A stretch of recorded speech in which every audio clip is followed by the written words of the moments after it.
Nggak ada yang instan di dunia ini. Mie instan aja mesti dimasak dulu. Menurut Cici, bagaimana anak zaman sekarang yang mau minta serba instan tanpa melalui sebuah proses? Ini tuh udah umum banget. Secara sekarang kita ini era digital ya, yang semuanya tuh serba cepet gitu loh. Maksudnya informasi datangnya cepet, kita kepengen apa, kita pengen butuh produk apa, kita pengen layanan apa, itu semua datangnya memang instan. Jadi ya memang nggak nyalain kalau kejadian bahwa anak-anak ini kepinginnya semua serba instan, ya nggak nyalain juga ya. Memang anak-anak zaman sekarang memang pastinya begitu. Cuman kita perlu perhatiin nih, ada masalah soal instant gratification. Jadi kepingin yang karena teknologi itu semuanya maunya tuh cepet. Jadi kalau mau cari informasi itu sudah nggak kayak zaman dulu yang harus cari dari koran, yang harus cari dari majalah gitu kan. Semua cuman sesimpel nge-swipe aja. Terus jadinya apa? Kita jadi nggak sabaran. Jadi semua tuh maunya kayak internet lelet aja kita udah sebel gitu kan. Saking instannya kepinginnya kita tuh. Terus yang kedua, proses untuk kita belajar atau kita bertumbuh, ini juga penting.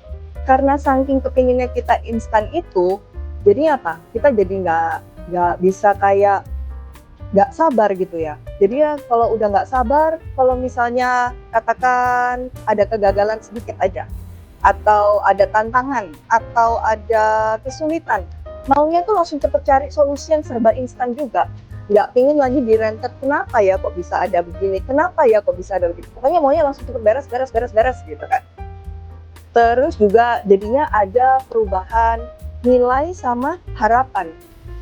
Karena saking cepetnya itu informasi yang kita dapat, terus perbandingan kita sama orang-orang di sekitar, kita kepingin jadi sesuatu tuh kayak nilai atau harapan tuh jadi kayak kepinginnya tuh sukses lebih cepat atau berhasil lebih cepat, atau mungkin malah duluan sama orang-orang lain yang kita nggak pelajarin dulu. Kenapa ya kok mereka bisa di sana gitu kan? Jadi kita juga kepinginnya begitu. Semuanya pengennya cepat, semua pengennya cepat maju di depan. Nah, kalau misalnya kayak gini, agak-agak nantinya juga bisa merugikan kita sendiri. Hal positif yang harusnya jadi sesuatu yang baik, malah bisa jadi bumerang ke kita sendiri. Jadi, kita ini perlu bisa memanfaatkan teknologi atau kebutuhan akan sesuatu yang cepat itu untuk tujuan yang lebih maju lagi. Jadi kalau misalnya kita sudah sampai di sini nih, kita kalau bisa sampai di tujuan yang berikutnya lagi. Instan lagi nggak apa-apa, tapi yang penting kita tetap maju dan maju aja. Jadi paling penting tuh kita menyeimbangkan antara waktu tempuh dari proses yang kita lakukan sama besarnya usaha yang kita lakukan. See you on the next episode.